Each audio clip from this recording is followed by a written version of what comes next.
Hey everybody, welcome to Sean's Page. Sean here. Today I want to talk to you about another watch. I like bringing my watches to you and showing you my watches, and I have one today. I'm going to look at what it's called because these Seikos are great. While I'm telling you this, you don't need to look at the screen, so go ahead and click subscribe and give me a thumbs up. That would be awesome. Appreciated. You're alright with me. Do you like the black? Do you like this shirt? Let me know. Comment down it. Okay, this is the SRPB49K1. This is the Samurai with the deep blue dial. This watch. Okay. This is a beauty. It's got an automatic hacking, hand winding movement. Just the date complication, not the day. Some watches, some very expensive watches, just do the date. They don't do the day. And it's becoming more common to not do a day and just a date. It's got a unidirectional 120 click bezel. I want you to be right with me. I'm going to turn the camera around, put it on the watch, and let you all see what you think of it. Here's a faraway wrist shot before I turn around the camera and talk about the watch. It's a diver. It's a big watch. I prefer divers. I like the big watch. I think this is about as big as I can pull off on my wrist. I'm a small wristed guy. Every time I'm taken into custody, the police say, "Wow, you've got small wrists. Our handcuffs barely fit." No, I got small wrists. Let's turn the camera around so you can get, you don't have to look at my face, and you can look at the face of this beauty of a watch. Thanks for watching. Here goes turning around. All right, welcome back. Here it is for its close-up. This is once again the Seiko SRPB49K1. This watch has the Seiko automatic hacking, meaning it's hand hacking, meaning I can stop the second hand when I pull out the crown, and it's hand windable movement. It has a Hardlex crystal, which is kind of like a mineral crystal, like a glass. It's not a polymer, and it's not sapphire. Sapphire is very scratch resistant. This is a little bit more scratch resistant than glass, and the benefit this has over sapphire is it won't shatter. Look at that face. Look at the dial. The little minute markers. What a beautiful dial on this thing. 44 millimeters across, 13 millimeters thick, and it comes in at about 6 ounces or 6.8 ounces. I don't know exactly how much it weighs on my small wrist and being adjusted for my small wrist. It has the 4R35 movement, 23 joules, with about a 41-hour power reserve. Now, that being said, let's take a look and give it my thoughts. It's a great watch. Again, back to this being a tool watch. It's used for scuba diving, and it has this little divers mark. It says down there, divers, automatic divers, 200 meters. That means to get the divers on there, it had to actually be tested, this watch, to 25% over what is printed on the dial. So this went 250 meters underwater, actually in a pressure chamber, before it was put out on the market. But let's just take a look at this 13 millimeter non-domed crystal, which is kind of a drag. I like a dome. It makes it look cool when you hit it at angles, and it's not an anti-reflective, so it does do a lot of reflecting. But if you look at the little indexes, how they are applied, and how they've got like a chrome border around it that just seems to shine when the light hits it just right. It's a beautiful watch. I think these can be used as just your everyday dress watch. Just keep wearing it with this brushed and this high polish stainless, and how these lugs just kind of flow right in with the band. Now the tool portion is, this can be used to tell you your elapsed time underwater with this unidirectional rotating bezel. So it only moves counterclockwise.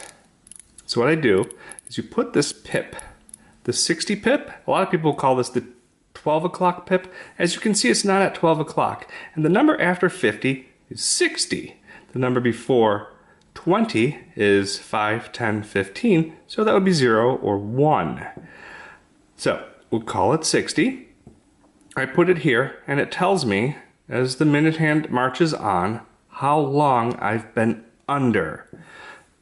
Now, if I bump this and I turn it, let's say I give it a good bump or it snags onto my wetsuit or something and turns, and I look down, I say, whoa, I've been down 15 minutes already. I've only got 25 minutes worth of air. I better get to the surface before I run out of air and die.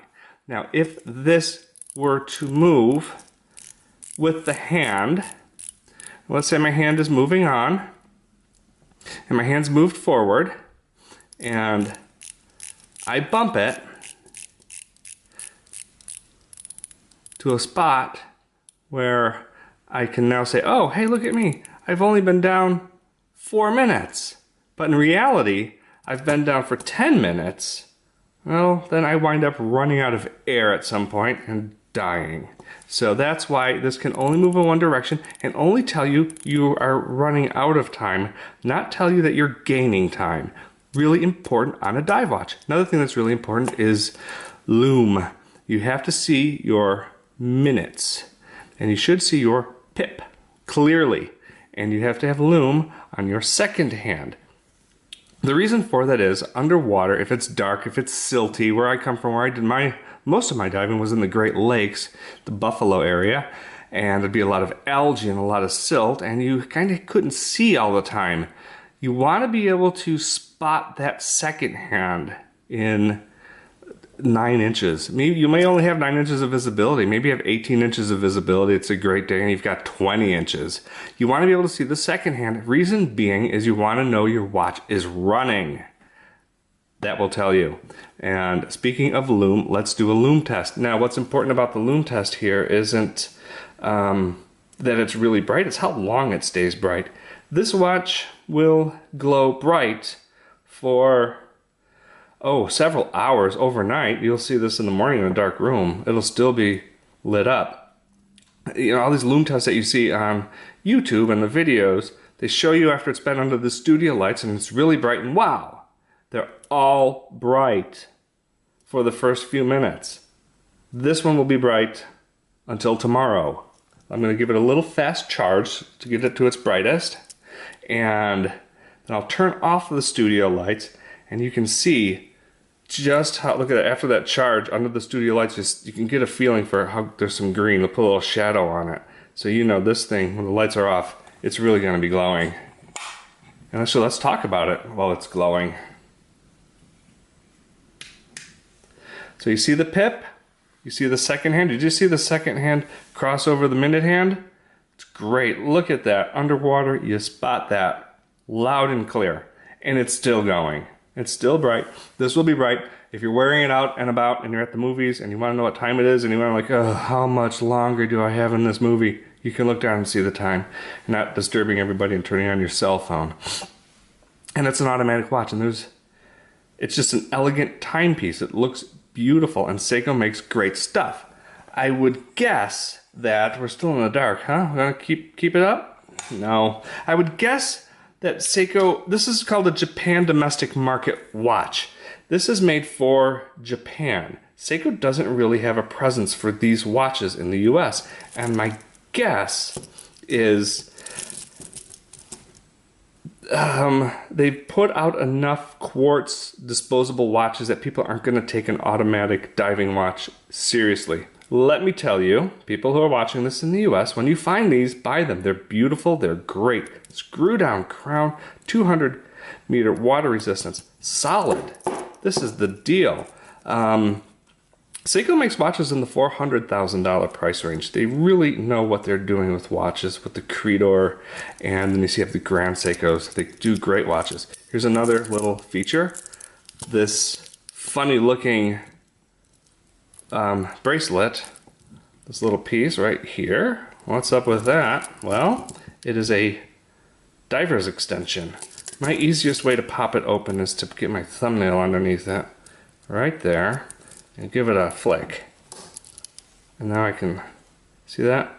Open it up. So when you close up your bracelet, you now have this extra, look how much more you have. That's where it was. So this will fit over your wetsuit. It's the nice deployant. A lot of people complain about this just being stamped metal. I say, whatever. Watch this. Abracadabra. It's disappeared. It's a great bracelet.